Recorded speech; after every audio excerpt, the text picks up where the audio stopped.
De volta com a hora do mestre, vamos trabalhar nesse último bloco a apuração do ato infracional.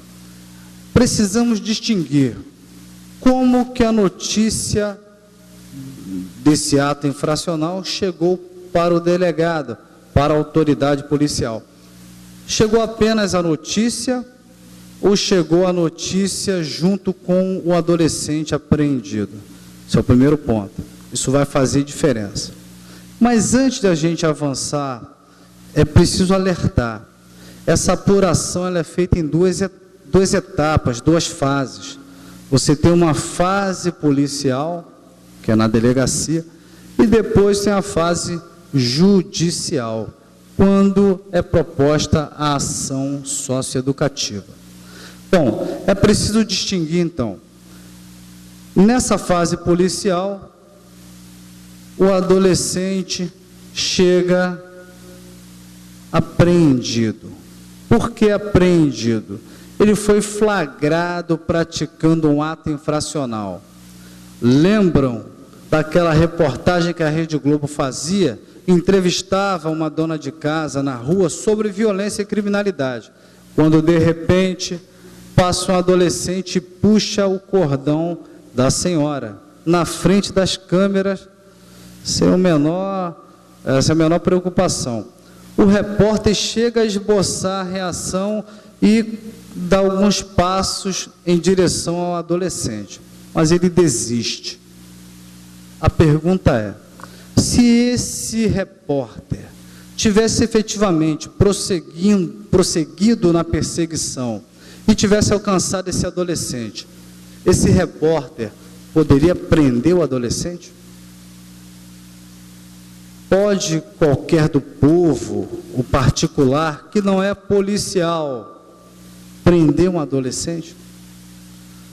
Senhores, o Código de Processo Penal, no artigo 301, ele diz exatamente isso, que qualquer do povo poderá, e a autoridade policial e seus agentes deverão prender quem se encontra em flagrante delito.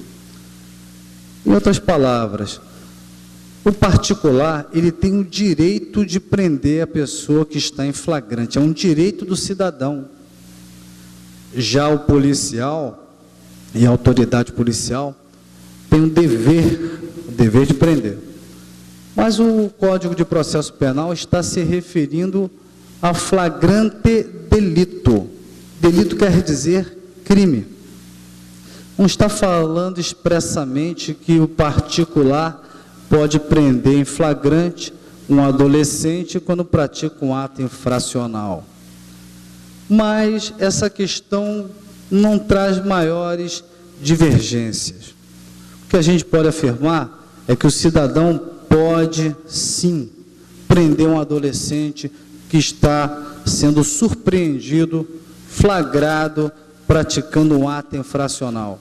Logo, esse repórter, se ele prosseguisse com a perseguição e alcançasse o adolescente, ele poderia imobilizar o adolescente e apresentá-lo, conduzi-lo até a autoridade ou ao agente da autoridade.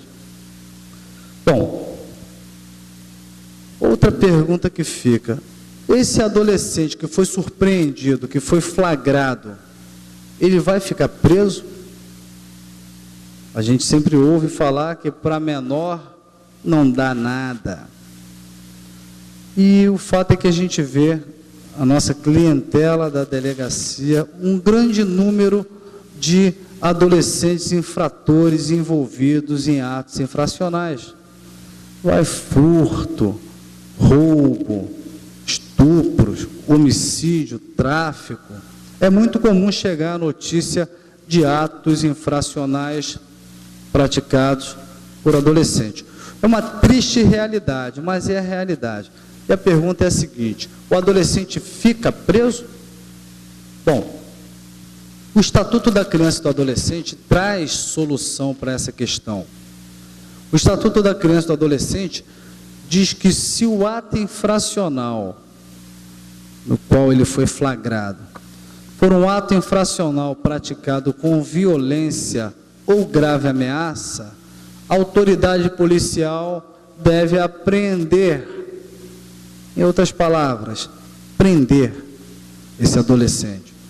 Então, vamos reforçar aqui. Se o ato infracional pelo qual o adolescente infrator foi conduzido, porque foi surpreendido praticando, for um ato infracional praticado com violência ou grave ameaça à pessoa, a autoridade policial vai fazer a apreensão desse adolescente. Agora, se é um ato infracional que não há violência, por exemplo, um furto, um estelionato, esse adolescente infrator que foi flagrado, ele não vai ficar apreendido. A autoridade policial vai documentar essa captura, essa condução do adolescente da rua, do local do ato infracional até a delegacia, vai chamar os pais ou um responsável e vai entregar ao pai ou a outro responsável. Não é porque o delegado quer ou não quer, é porque a lei manda. O delegado não poderia manter esse adolescente apreendido quando a lei possibilita que ele seja entregue aos pais. Bom, um fato muito comum, que é muito comum mesmo, muito corriqueiro, é o envolvimento de adolescente com o tráfico. O tráfico pode ser um tráfico praticado com violência, em que você tem traficante que se associa a outras pessoas que fazem a segurança, que usa arma para intimidar, que mata aquele que está devendo dinheiro de droga, que acaba usando de violência para tomar ponto de droga. Esse é um tráfico que está associado a muitas condutas violentas, homicídio, ameaça, extorsão. Agora, existe aquele traficante de meia tigela, que pegou um pouquinho de droga para vender. É tráfico? É. Mas não é um tráfico praticado com violência. Na verdade, ele acaba vendendo muitas vezes, ou porque está precisando comprar alguma coisa para casa, o leite da criança, é jovem, engravidou a namorada, não tem emprego, acaba vendendo droga, o que não justifica, né? Vai trabalhar. Mas tem muita gente que é levada a vender droga porque é um meio que ele achou de vender, de sobreviver. Outras vezes ele só vende para pagar o vício. Então é aquele traficantezinho formiguinha, que não é violento. O que eu quero dizer? Quando chega para o delegado a notícia de um crime de tráfico, que nem sempre envolve violência, o delegado, ele, em regra, tem apreendido o adolescente. Bom, sintetizando, se o adolescente é flagrado praticando um ato infracional com violência ou grave ameaça, ele fica apreendido. Se ele é flagrado praticando um ato infracional que não envolve violência, ele não fica apreendido. Ele vai ser entregue para o pai ou para a mãe.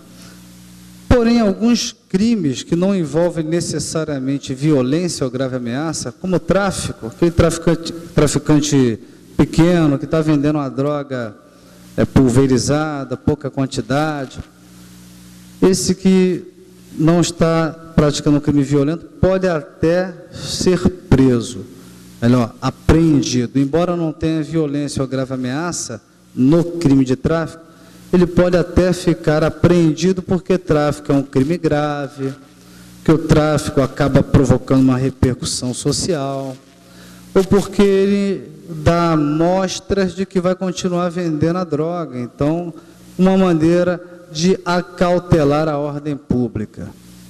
Vamos dar uma olhada nos dispositivos do Estatuto da Criança e do Adolescente que tratam do tema.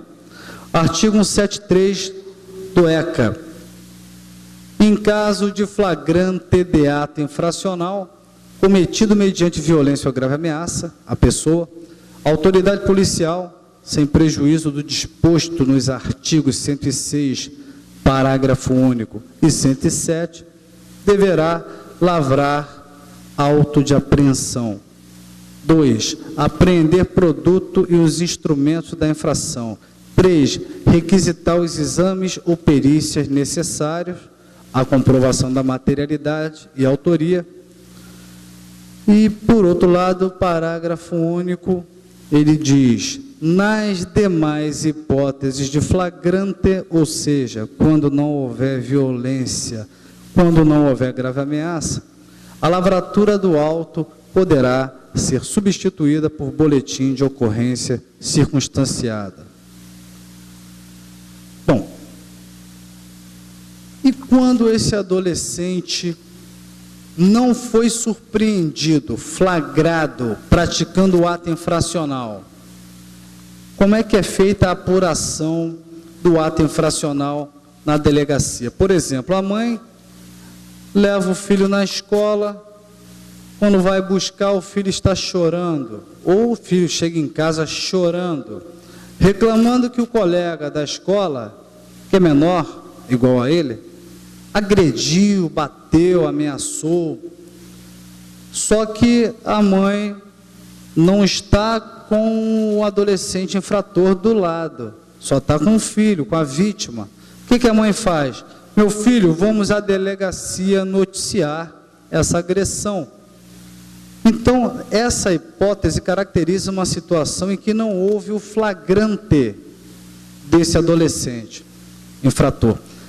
O delegado vai receber a notícia desse auto de infração e vai instaurar um procedimento policial que a gente chama de AI. O nome até é curioso, mas na verdade é um auto de investigação de ato infracional. Então o delegado vai instaurar, é como se fosse uma espécie de inquérito, mas como não é crime e sim ato infracional, a gente não chama de inquérito, chama de AI. O delegado vai ouvir a vítima, vai ouvir a representante da vítima, se a vítima for menor, vai encaminhar a vítima ao exame de corpo de delito, vai intimar o adolescente infrator, o representante do adolescente infrator, vai intimar e ouvir testemunhas, vai requisitar imagens. É uma investigação, como se fosse um inquérito, mas a gente chama de auto de investigação de ato infracional. Ao final, o delegado vai fazer um relatório circunstanciado, e vai mandar esse relatório para o promotor. Bom, o promotor, um membro do Ministério Público, ele vai receber esse procedimento policial feito pelo delegado, seja quando o adolescente foi preso, apreendido em flagrante, seja quando a notícia chegou sem o adolescente preso. O delegado conclui o procedimento e manda para o Ministério Público. O que o Ministério Público faz quando ele recebe esses documentos da delegacia? O membro do Ministério Público, ele vai designar uma oitiva informal. Oitiva informal quer dizer que ele vai ouvir, vai ter uma audiência, ele vai ouvir o adolescente infrator e vai ouvir o representante legal. Dessa oitiva informal, que é um procedimento administrativo, ainda não entrou o juiz na jogada, vai ser feito entre o membro do Ministério Público, o promotor, o adolescente, junto com o responsável.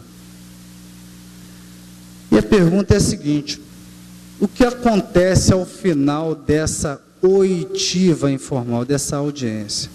O artigo 180 do ECA, ele disciplina a questão dizendo que o promotor pode tomar 3 atitudes após essa oitiva, após ouvir o adolescente. O promotor pode entender que não há elementos de prova contra o adolescente. Houve a notícia de que ele praticou, mas não houve indícios de que ele praticou. Não houve indícios de materialidade. O que o promotor vai fazer? Vai promover o arquivamento. Então, uma das alternativas que o promotor tem é promover o arquivamento. Segunda alternativa é o promotor entender: olha, depois da oitiva informal, eu formei o meu convencimento. Para mim, há indícios de que esse adolescente praticou esse ato infracional. Mas eu vou dar uma chance para esse adolescente. Eu vou conceder a remissão. Quando ele concede a remissão, ele está dizendo que não vai submeter esse adolescente a uma ação socioeducativa, que seria o equivalente a uma ação penal. Não vai submeter, vai conceder uma remissão. Então, o adolescente, ele pode receber essa remissão do promotor, pura e simplesmente, que é chamada de remissão perdão, ou pode receber essa remissão do Ministério Público, mas o promotor impõe a ele medida socioeducativa. E então essa remissão não é uma remissão perdão, é a remissão transação. Duas espécies de remissão que o promotor pode conceder. Essa remissão perdão, ele não vai ter que cumprir nenhuma medida socioeducativa. Já na remissão transação, o promotor pode impor o cumprimento de medida socioeducativa. Só não pode ser medida socioeducativa de internação ou de semi-liberdade, porque medida socioeducativa de internação ou de semi-liberdade, né, que o indivíduo ou vai ficar interno no estabelecimento de menor o tempo todo, durante o prazo, ou na semi-liberdade ele sai durante o dia para estudar, trabalhar, depois tem que voltar para dormir no abrigo, no estabelecimento de menor. Essas duas medidas não podem ser propostas nessa remissão transação. Só vai poder aplicar depois se tiver um processo, uma ação. Então, nesse momento da remissão, o promotor, no máximo, pode propor que ele se submeta à medida socioeducativa menos restritiva que a internação ou a medida de semi-liberdade. Essa é a segunda alternativa que o promotor tem. Vimos que a primeira é o arquivamento, a segunda é a remissão. Qual é a terceira possibilidade que o promotor tem, segundo o artigo 180 do ECA? O promotor pode, depois de realizada a oitiva informal, depois de formado o seu convencimento, entender que há indício de autoria, que há indício da materialidade, não precisa nem de prova da materialidade. Para o técnico esse detalhe é importante, para o cidadão não tem diferença. Então o promotor pode nem promover o arquivamento, nem conceder remissão, e sim o promotor vai oferecer uma coisa chamada representação. A representação significa aqui que o promotor está dando entrada em uma ação contra o adolescente. Uma ação socioeducativa, uma ação que busca a aplicação de uma medida socioeducativa. Esta ação, melhor, essa proposta que o promotor faz, com essa representação, vai passar pelo filtro do juiz. O juiz também vai fazer um filtro sobre a remissão. O juiz também faz um filtro sobre o arquivamento. Então vamos entender. Eu falei que depois que o delegado manda o procedimento policial para o MP, ele vai fazer a oitiva informal, E aí o promotor vai formar seu convencimento, ou vai promover o arquivamento, ou vai conceder remissão, ou vai entrar com ação socioeducativa. De qualquer maneira, o promotor, ele promove o arquivamento, mas depende de homologação do juiz. O juiz pode discordar do pedido de arquivamento, melhor, da promoção de arquivamento. Quando o juiz concorda com a promoção de arquivamento, exerce o seu controle judicial, aí não tem problema, vai arquivar. Mas quando o juiz discorda com essa promoção de arquivamento, ele não homologa esse ato do promotor. O que o juiz vai fazer? Uma espécie de fofoca. Como assim? Ele vai virar para o chefe do promotor, que em nível estadual é o Procurador-Geral de Justiça, em nível federal, o Procurador-Geral da República, em nível federal, vai mandar para CCR, Câmara de Coordenação e Revisão, para que o chefe do Ministério Público, ele avalie se é caso de arquivar ou não. Se o chefe do Ministério Público entender que o juiz está certo, promotor, não tem que arquivar não. O próprio chefe do Ministério Público pode ele mesmo conceder remissão ou entrar com ação penal, não arquiva. Agora, se o chefe do Ministério Público concordar com o promotor e discordar do juiz, o que o chefe do Ministério Público vai fazer? Ele vai ratificar aquela promoção de arquivamento, e aí o juiz vai ser obrigado a homologar, e vai ficar arquivado. O outro ato que o promotor faz é conceder a remissão. A concessão da remissão também vai passar pelo controle judicial. E o juiz pode discordar, pode não homologar a remissão. E o que ele vai fazer? Fofoca, para o chefe do Ministério Público. Ô chefe, o teu subordinado aí não quer conceder remissão. E o próprio chefe do Ministério Público, ele pode conceder a remissão, já que o promotor não concedeu. Em último caso, se o promotor não representar, o próprio chefe do Ministério Público pode representar. O que eu quero dizer? Feito o procedimento policial, encaminha para o promotor. O promotor, numa fase administrativa pré-judicial, vai selar o destino do adolescente. Ou promove o arquivamento, ou concede a remissão, ou vai propor a ação menorista. Tudo passando pelo crivo, pelo controle do juiz. Superada essa fase, a gente, acreditando que o promotor não vai promover o arquivamento, não vai conceder a remissão, o que o promotor vai fazer? Vai representar, vai propor o início da ação socioeducativa. O juiz vai analisar esse pedido.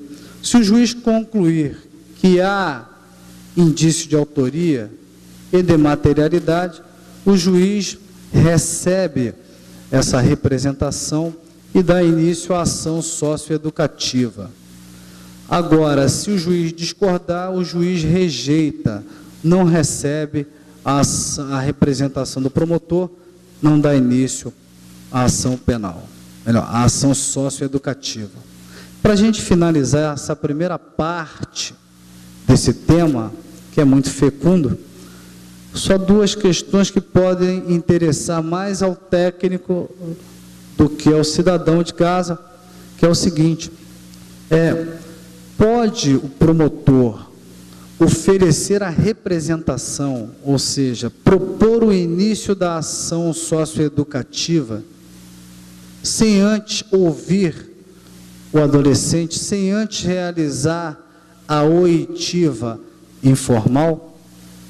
Porque em muitos lugares o promotor não marca audiência para ouvir o adolescente, não. Ele já vai, ele já se convence com aquilo que a delegacia reuniu e já propõe a ação logo. Não respeita essa fase administrativa. E aí se questiona, poxa, isso é legal ou é ilegal? Essa ação penal que foi iniciada sem ter respeitado a fase da oitiva informal, essa ação penal é nula? Bom, essa questão já foi levada aos tribunais superiores, que já pontuaram que não há ilegalidade. A ação não tem vício de nulidade, porque eles entenderam que essa fase da oitiva informal serve apenas para o promotor se convencer. Mas se ele já estava convencido, propõe logo a ação. Então não é uma fase imprescindível. Outra questão que também causou muita polêmica, e aí é importante para quem quer fazer concurso público, principalmente, e até na prática, como advogado, defensor, é o seguinte: se o promotor observa a fase da oitiva informal, então antes de propor a ação contra o adolescente, ele vai conversar com o adolescente, vai ouvir o adolescente. O promotor, ele é obrigado a respeitar nessa fase a garantia do contraditório e da ampla defesa. O que predomina é o entendimento de que essa etapa oitiva informal é uma etapa administrativa. Então, não há necessidade de se respeitar o contraditório ou a ampla defesa, não havendo vício. Contraditório e ampla defesa tem que ser respeitado depois que foi iniciada a ação socioeducativa. Bom, senhores, nós vamos ficando por aqui nessa primeira parte desse tema. Próximo momento que a gente vai voltar a falar do Estatuto da Criança e do Adolescente, vamos falar sobre crimes praticados contra o adolescente. Até agora nós estudamos os atos infracionais, que são aqueles, entre aspas, crimes praticados por adolescente. Só que agora a gente vai falar de crimes em que a vítima é o adolescente. Como, por exemplo, o que a gente conhece vulgarmente como pedofilia. Então, o próximo encontro vai ser interessante. Vamos falar de crimes. Bom, senhores, então, por hoje, vamos ficando por aqui. Próximo tema, vamos falar desses crimes contra os adolescentes, que o ECA prevê, como a pedofilia. Que a gente vai até lecionar que pedofilia não é crime. Mas a gente vai deixar essa discussão para o futuro, próximo encontro. E qualquer dúvida do que foi falado, entre em contato aqui com TV e canal 21 @hotmail. Vocês podem mandar seu e-mail, vocês podem fazer suas perguntas que eu responderei com satisfação e podem nos acompanhar também pelo YouTube. Espero vocês no próximo programa. Fiquem com Deus.